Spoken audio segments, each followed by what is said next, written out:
بڑے گناہوں سے بچو گے،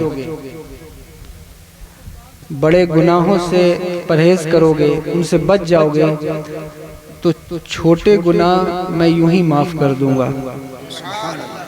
بے شک یہ کتنی بڑی بات ہے کہ اللہ تبارک و تعالی نے یہ فرمایا کہ بڑے گناہوں سے بچو تو چھوٹے گناہ یوں ہی معاف ہو جائیں گے اس کی رحمت سے۔ سمجھ میں آ رہی ہے بات؟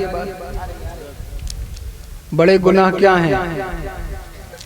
بڑا گناہ کسے کہتے ہیں؟ یہ سمجھنے والی بات ہے۔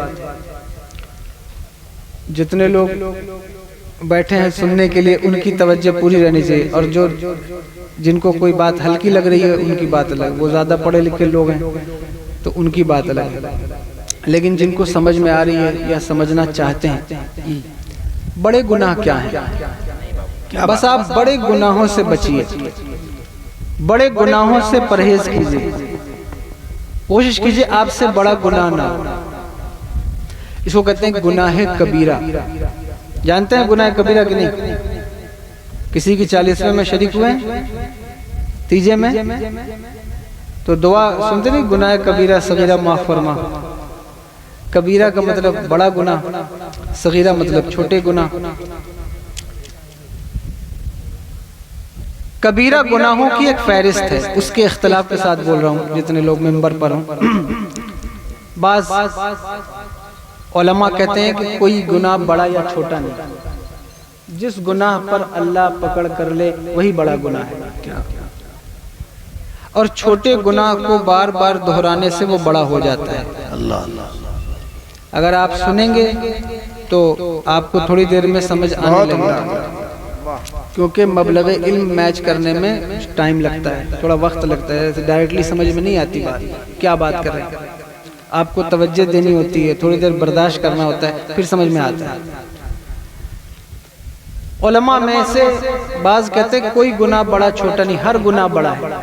حضرت ابو بکر اسفرائینی اور ایسے کئی نام ہیں جنہوں نے کہا کہ کوئی گناہ بڑا چھوٹا نہیں، لیکن بعض علماء وہ کہتے ہیں نہیں، کبیرہ اور صغیرہ کی تقسیم ہے، اور وہ دلیل میں اسی آیت کو پیش کرتے ہیں جو میں نے پڑھی ہے، ان تجتنبوا کبائر، اگر تم بڑے گناہوں سے بچو گے تو ہم چھوٹے گناہ یوں ہی معاف کر دیں گے۔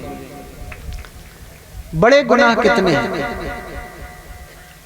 بعض کے یہاں ایک قول کے مطابق 7 بڑے گناہ ہیں۔ 7 کتنے؟ 7 گناہ بڑے ہیں۔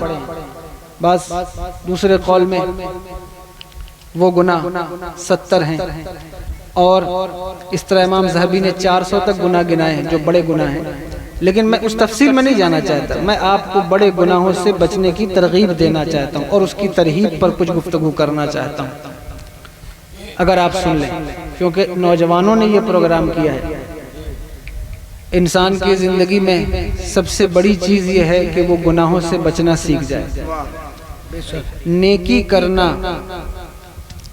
یہ ثواب کا کام ہے جی، لیکن یاد رکھو عبادت کے ایفرٹ سے زیادہ ثواب گناہ کو چھوڑنے پر ملتا ہے۔ ایسے نیکی کرتے جاؤ اور ساتھ گناہ کرتے جاؤ تو سب برابر ہو جائے گا یا نہیں؟ سب برابر ہو جائے گا۔ جیسے کہ پورے رمضان روزہ رکھا روزہ یا نہیں رکھا؟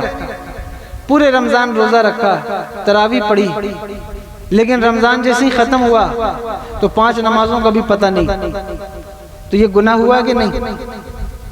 تو اب ایک طرف نیکی کرتے جاؤ، ایک طرف گناہ کرتے جاؤ، ادھر نیکی کا زور چلتا جائے ادھر گناہ کا زور چلتا جائے تو نیکیاں بچیں گی نہیں، ختم ہو جائیں گی، حساب کتاب برابر شرابر ہو جائے گا۔ اس لیے گناہ سے بچنا بڑا ضروری ہے۔ کسی بھی معاشرے، کسی بھی قوم، کسی بھی سماج یا گاؤں میں خوشحالی لانے کے لیے پیسہ کمانے سے زیادہ پیسے کو بچانا ضروری ہے۔ بہت اچھے۔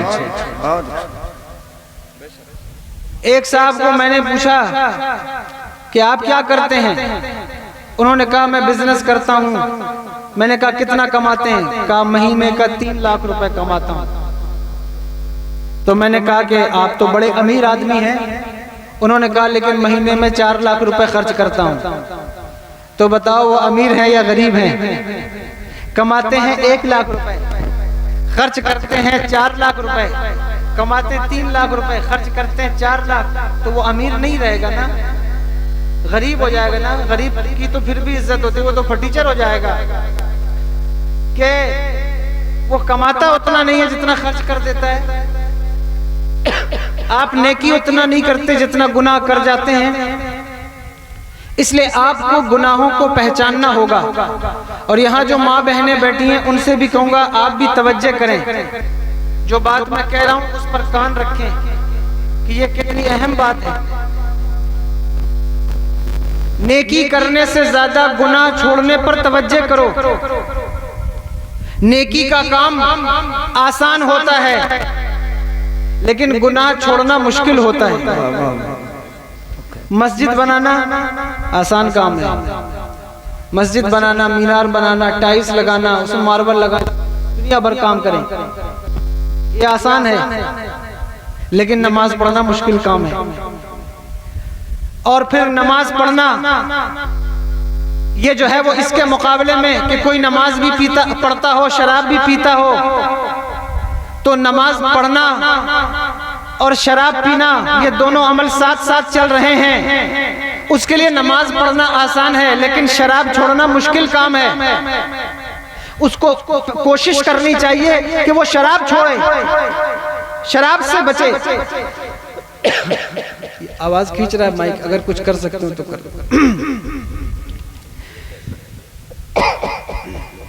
اگر آپ گناہوں کو پہچانیں گے نہیں، جانیں گے نہیں کہ گناہ ہے کیا، تو اس سے بچیں گے کیسے؟ کیسے پرہیز کریں گے؟ اس لیے بڑے بڑے گناہوں سے بچنے کی کوشش کرو. بڑے گناہوں میں جو سب سے بڑا گناہ ہے وہ کیا ہے بتائیے؟ آپ کو معلوم ہے؟ اہل اسٹیج سے نہیں پوچھ رہا ہوں، آپ سے پوچھ رہا ہوں. سب سے بڑا گناہ کیا ہے؟ کوئی بتائے. سب سے بڑا گناہ ہے شرک. اللہ تبارک و تعالیٰ کے ساتھ اس کی صفات میں کسی کو شریک کرنا یا عبادات میں کسی کو شریک کرنا، یہ سب سے بڑا گناہ ہے. یہ ایسا گناہ ہے کہ سارے گناہ معاف ہو سکتے ہیں لیکن یہ گناہ معاف نہیں ہو سکتا. شرک معاف نہیں ہو سکتا، معاف نہیں ہوگا شرک. اللہ کہتا ہے سارے گناہ معاف کر دوں گا لیکن شرک نہیں معاف کروں گا. شرک سے خود کو بچاؤ. شرک کیسے ہوتا ہے؟ کیسے شرک پیدا ہوتا ہے؟ وہابیوں کے ہاں الگ اصطلاح ہے شرک کی کہ کوئی قبر پر چلا گیا تو مشرک ہو گیا، کسی نے چادر چڑھائی تو مشرک ہو گیا. یہ بات نہیں ہے. شرک اس وقت بنے گا جب وہ خدا سمجھ کر قبر پر جائے. شرک اس وقت ہوگا جب وہ خدا سمجھ کر مدد طلب کرے. یہ شرک نہیں ہے مزار پر جانا. تو پھر شرک کیا ہے؟ شرک کسے کہتے ہیں؟ ایک بہت توجہ طلب بات ہے اگر آپ اس کو سمجھ جائیں. شرک یہ ہے کہ اللہ کے بتائے ہوئے راستے پر بھروسہ نہ، یہ میں آپ کے لیے بات کہہ رہا ہوں، اللہ کے بتائے ہوئے راستے پر بھروسہ نہ کر کے کسی ایرے غیرے کی بات پر بھروسہ کرنا، یہ شرک کہلاتا ہے. اللہ نے جو راستہ دیا ہے اس پر بھروسہ نہ ہو اور گاؤں کا چودھری کوئی راستہ بتائے اس پر بھروسہ ہو جائے، یہ شرک ہے. اللہ کی ذات پر بھروسہ کمزور ہو جائے، پیسے پر، طاقت پر، دولت پر، عزت پر، شہرت پر بھروسہ زیادہ ہو جائے، یہ شرک کہلاتا ہے. اسے شرک کہتے ہیں. اب اپنی زندگی کا محاسبہ کرو کہ تمہارا بھروسہ اللہ کی ذات پر زیادہ ہے یا تمہارا بھروسہ دولت پر، پیسے پر، طاقت پر زیادہ ہے. تم اپنے عمل کا محاسبہ کرو گے تمہیں پتہ چلے گا اللہ نے جو چیزیں تمہارے اوپر رکھی ہیں، جن چیزوں سے منع کیا ہے، تمہیں اس کا خیال نہیں ہے کہ میرا رب ناراض ہوگا تو رزق بند ہو سکتا ہے، میرا رب ناراض ہوگا تو کاروبار ختم ہو سکتا ہے، میرا رب ناراض ہوگا تو عزتوں کی چادر اتر سکتی ہے. میرا رب ناراض ہوگا تو میری زندگی اور آخرت کے مسائل بگڑ سکتے ہیں. تمہیں اس بات کی فکر کم ہے اور اس بات کی فکر زیادہ ہے کہ برادری نہ ناراض ہو, معاشرہ نہ ناراض ہو, سماج نہ ناراض ہو, صاحب جو ہے وہ عزیز اور رشتہ دار نہ ناراض ہو. عزیز اور رشتہ داروں کی ناراضگی کو خدا کی ناراضگی کے برابر لانا, اسی کو شرک کہا جاتا ہے. یہی شرک ہے. اس لیے تمہیں اس سے بچنا ہوگا. بچاؤ اپنے آپ کو, سماج اور معاشرے کی غلط رسومات سے نکلو, خرافات سے, بدتمیزیوں اور بے حیائیوں کے بازار کو بند کرو. جب تک تمہارا بھروسہ رب کی ذات پر خالص نہیں ہوگا تک تمہیں اس وقت تک تمہارے اوپر عزتوں کے دروازے نہیں کھل سکتے. تمہیں اپنی بیہودہ بے حیائی والی رسومات کو ختم کرنا ہوگا. توجہ ہے, اس کو آپ ختم کیجئے. ادھر سر میں درد ہوا تو کیا ہے, کسی نے میرے کچھ کیا ہے, کوئی جادو کر دیا ہے, کوئی ٹونا کر دیا ہے. اس چکر میں ابھی تک لوگ مولویوں کے پاس جاتے تھے, وہ تو ٹھیک تھا, لیکن اب ایسے بھی لوگ ہیں جہاں انہوں نے کوئی چمتکار دیکھا ادھر ہی بھاگ جاتے ہیں. جہاں دیکھا کہ کچھ معاملہ گرم ہے, کسی کو کسی سے فائدہ ہو رہا ہے, وہ ادھر لوگ بھاگ رہے ہیں. کاروبار میں ایسے مسلمانوں کو جانتا ہوں کہ جو اپنے کاروبار میں برکت کی دعا غیر مسلموں سے کراتے ہیں. یہ بتاؤ یہ کتنا خطرناک جرم ہے. اگر میں اس کو شرک کے دائرے میں کیٹیگرائز کروں تو میرا خیال ہے علماء اس پر تنبیہ نہیں کریں گے. یہ بالکل صحیح بات ہے. رزاق وہ ہے, رزق دینے والا وہ ہے, لیکن ادھر سے کسی نے بتایا تیرے کاروبار پر کسی نے بندش لگائی ہے, وہ پہنچ گیا صاحب فلاں کے پاس اور اس سے جا کر وہ اوجھائی کرواتے ایسے لوگ موجود ہیں. بہت اچھی بات ہے حضرت, کیا بات ہے. اب اس کے نتیجے میں کیا ہوتا ہے, چمتکار دکھانے والے تمہارے معاشرے میں پیدا ہوتے ہیں.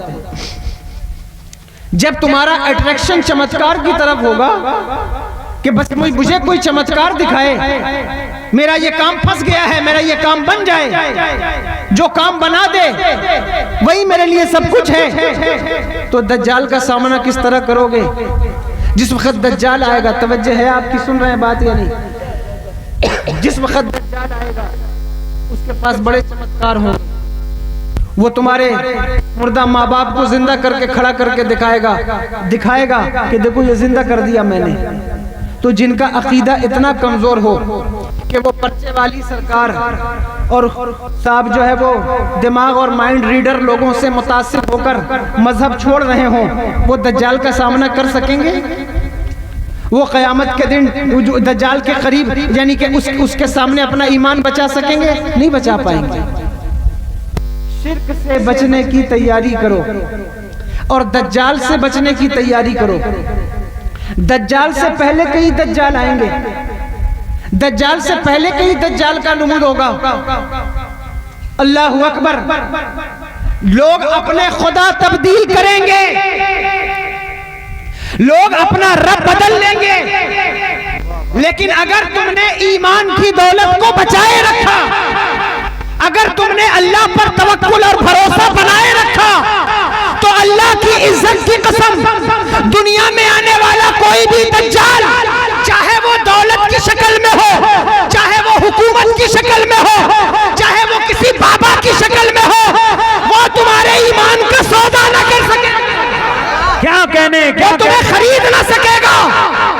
لیکن اگر تم چند روپیوں پر اپنا ایمان بیچنے لگے, چند دعاؤں پر, چمتکار پر اپنے ایمان کا سودا کرنے لگے, تو پھر تم دجال کا سامنا نہیں کر سکو گے.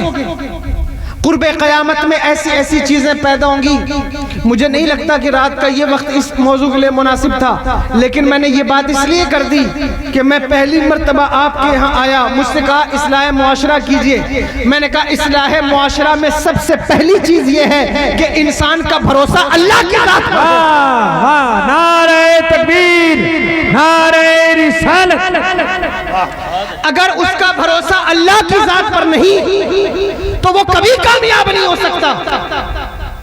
اس کے پاس قرآن بھی ہو، حدیث بھی ہو، علماء بھی ہو، رات بھر کے جلسے بھی ہو، پیسہ بھی ہو، سرمایہ بھی ہو، 11ویں کا لنگر بھی ہو، لیکن بھروسہ اللہ کی ذات پر نہ ہو، کامیاب نہیں ہو سکتا بندہ۔ کامیاب لوگوں کی فہرست دیکھو۔ جس وقت حضور غریب نواز ہندوستان میں تشریف لائے، بتاؤ جس وقت تشریف لائے جادوگروں کا سامنا تھا یا نہیں؟ بتاؤ۔ چمتکار کو ماننے والوں، تم سے پوچھتا ہوں، مسلمان چمتکار کو ماننے والا نہیں ہوتا۔ قرآن کہتا ہے الذین یؤمنون بالغیب، یہ وہ لوگ ہیں جو بن دیکھے ایمان لاتے ہیں، جنہوں نے دیکھا کچھ نہیں ہے، انہوں نے کچھ نہیں دیکھا، نبی کو نہیں دیکھا، صحابہ کو نہیں دیکھا، چاند کو ٹوٹتے نہیں دیکھا، سورج کو پلٹتے نہیں دیکھا، کیا دیکھا ہے؟ سنا ہے، سنا ہے، اور اس سننے پر ایمان لائے ہیں، وہی تو مسلمان ہیں۔ ہائے ہائے ہائے ہائے ہائے، وہی مسلمان ہیں۔ کیا اچھی بات ہے، واہ واہ واہ۔ یہاں کیا ہے کہ جس وقت کوئی کرامت دکھائے، کوئی اپنا کوئی شعبدہ بازی کرے، تو تمہارا رجحان اس کے پیچھے ہوتا ہے۔ تمہیں اس کی اصلاح کرنی ہوگی، یہ موضوع بہت خاص ہے، اس کو توجہ سے سنیے۔ آپ اپنے قلب کی اصلاح کیجئے۔ ہوا میں اڑنے والے، پرچہ بنا کر کے دل کی بات بتانے والے، خرافات کرنے والے، آپ کا ایمان اگر اتنا کمزور ہو جائے کہ پرچوں پر ایمان بک جائے، تو میں گارنٹی سے کہہ سکتا ہوں کہ تم نے غریب نواز کے گنبد کی زیارت تو کی ہے، غریب نواز کے مشن کو نہیں سمجھا ہے۔ جس وقت ان کے قدموں کی خیرات ملتی ہے، پھر کوئی چمتکار دیکھ کر اپنا ایمان نہیں واہ بیچتا، واہ واہ، ہو گیا جلسہ، واہ واہ واہ واہ۔ چمتکار دیکھ کر اپنا ایمان نہیں ختم کرتا۔ اس لیے اپنے ایمان کی بتاؤ، جب غریب نواز تشریف لائے جادوگروں کا سامنا تھا یا نہیں؟ کتنے جادوگر تھے تمہیں پتہ نہیں ہے؟ پرتھوی راج چوہان، ابھی اس وقت بات کی جائے، میں ایک دن بات کر رہا تھا چھتیس گڑھ میں نے نام لیا پرتھوی راج چوہان کا، تو کسی اور نے نہیں، جلسے والوں نے کہا حضرت جو ہے وہ کوئی کنٹروورسی نہ کریٹ ہو جائے۔ میں نے کہا کیا ہندوستان میں ہسٹری بیان کرنا بھی کنٹروورشل ایشو بنا دیا جائے گا؟ میں تو کوئی ہسٹری بیان کر رہا ہوں کہ جب غریب نواز تشریف لائے اس وقت پرتھوی راج چوہان کی حکومت تھی، اس کے دور میں کتنے جادوگر تھے، کیا کچھ معاملات تھے، وہ صرف ہم نہیں کہتے، انگریزوں نے لکھا ہے۔ لارڈ کرزن بہت بڑا مورخ ہے امریکہ کا، وہ ہندوستان آیا، اس نے آ کر باقاعدہ ایک کتاب لکھی ہے، اس نے لکھا ہے کہ پرتھوی راج چوہان کے زمانے سے لے کر کے اس زمانے تک جس زمانے میں وہ ہندوستان آیا، ہندوستان کے معاملات کیا، اور اسی نے لکھا جب ہندوستان سے لوٹ کر گیا تو اس نے لکھا کہ ہندوستان میں نے کسی گورنمنٹ کو، کسی سرکار کو حکومت کرتے نہیں دیکھا، بلکہ میں نے ایک مزار کو حکومت کرتے ہوئے دیکھا۔ لوگوں نے کہا مزار کو، کس کی مزار کو حکومت کرتے دیکھا؟ کہا وہی جو سارے زمانے میں حکومت کرتے آئے ہیں، انہیں علی کی اولاد کہا جاتا ہے۔ ہندوستان کی سرزمین پر 5 سال کی سرکار بنتی ہے، ختم ہو جاتی ہے، لیکن 800 سال سے علی کا بیٹا زمین پر بھی حکومت کر رہا ہے، لوگوں کے دلوں پر بھی حکومت۔ نعرہ تکبیر، نعرہ رسالت، علماء اہل سنت، نعرہ حیدری۔ ان جادوگروں کا سامنا تھا، جادوگروں کا سامنا تھا، کہیں اونٹ اٹھائے جا رہے ہیں، کہیں پانی بند کیا جا رہا ہے، کہیں زمین کھینچی جا رہی ہے، کہیں کپڑے جلائے جا رہے ہیں، یہ سارے واقعات ہیں غریب نواز کے ساتھ۔ کتنے لوگ آپ کے ساتھ آئے تھے؟ 40 لوگ، باختلاف روایات 25 30 40 جو بھی لوگ تھے، 40 سے زیادہ نہیں، وہ 40 لوگ ہند کی سرزمین پر تشریف لائے۔ کیا چیز ان کے پاس تھی؟ کون سا تلوار ہے؟ کون سا جادو کا طریقہ ہے؟ کیا وہ چیز ہے؟ اللہ اکبر کبیرہ، جس سے پرتھوی راج کا قلعہ بھی فتح ہو رہا ہے، ہند کی سرزمین بھی فتح ہو رہی ہے۔ اگر پلٹ کر غریب نواز کی زندگی میں دیکھو گے تو تمہیں پتہ چلے گا کہ کامیابیوں کے جھنڈے اگر ہند کی سرزمین پر گڑے ہیں تو وہ اللہ کے بھروسے کی بنیاد پر۔ ہائے ہائے ہائے ہائے ہائے، نعرہ تکبیر۔ بھائی صاحب کیا بات ہے، عقیدت کی صفائی ہو رہی ہے، پورا مجمع ہاتھ اٹھا کر نعرہ تکبیر، نعرہ رسالت، حضور سید عادل میاں قبلہ۔ غریب نواز جب تشریف، ان سے پوچھا، ان کے مریدوں نے، سمجھ میں آ رہی ہے بات، ان سے پوچھا کہ حضور ہم جا رہے ہیں، ہمارے پاس کیا ہے؟